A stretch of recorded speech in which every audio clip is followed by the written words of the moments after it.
Renewed heavy fighting has erupted between militants and Tunisian soldiers near the border with Libya.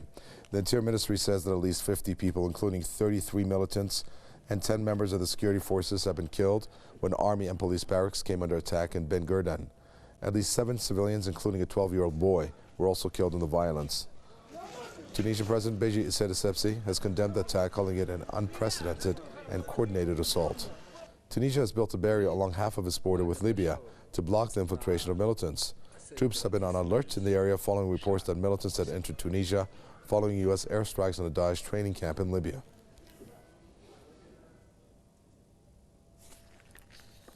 Correspondent Adnen Chaouachi joins us from Tunis to tell us more. So we're looking at this happening on the border, but the sheer number that was involved, not only in terms of the terrorists, but the people that were killed, is quite high. What happened exactly? Actually, 35 terrorists have been neutralized at 5 o'clock, 5:07 exactly a.m. Tunis time.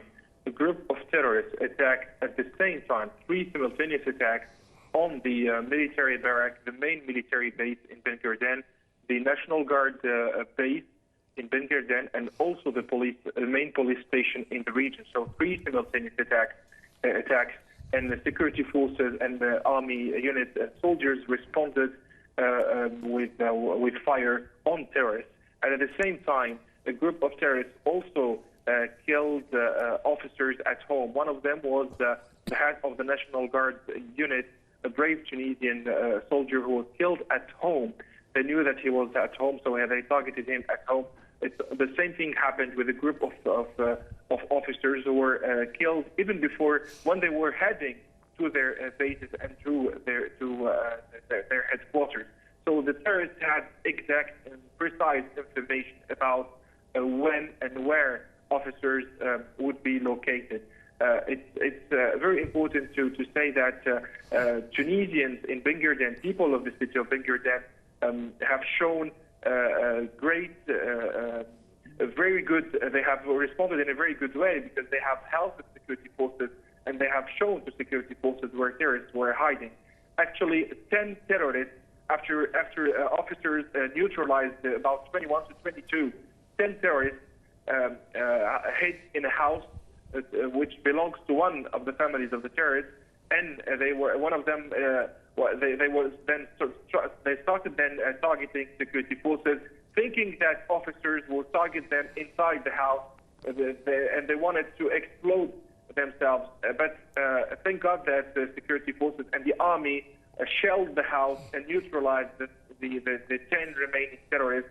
Now the number is 35. We might have more in the coming hours. It's also worth mentioning that this is unprecedented in the history of Tunisia. As terrorists coming from Libya, most of them were trained in Libya, but some of them also, as some sources in Ben Guerdan say, came from Syria. They were Tunisians who participated in the war on Syria and who killed civilians in Syria, and who came back to Tunis, to Libya, and from Libya they tried to control Ben Guerdan by force.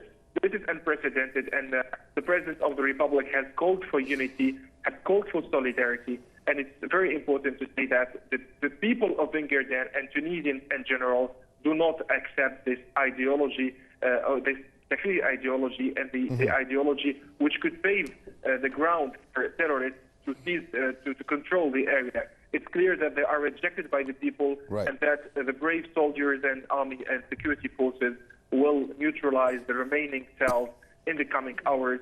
But we must be vigilant, we must be careful in the city, in Ben Guerdan, and also in other cities. Thank you for that. Adnen Chaouachi, correspondent there from Tunis.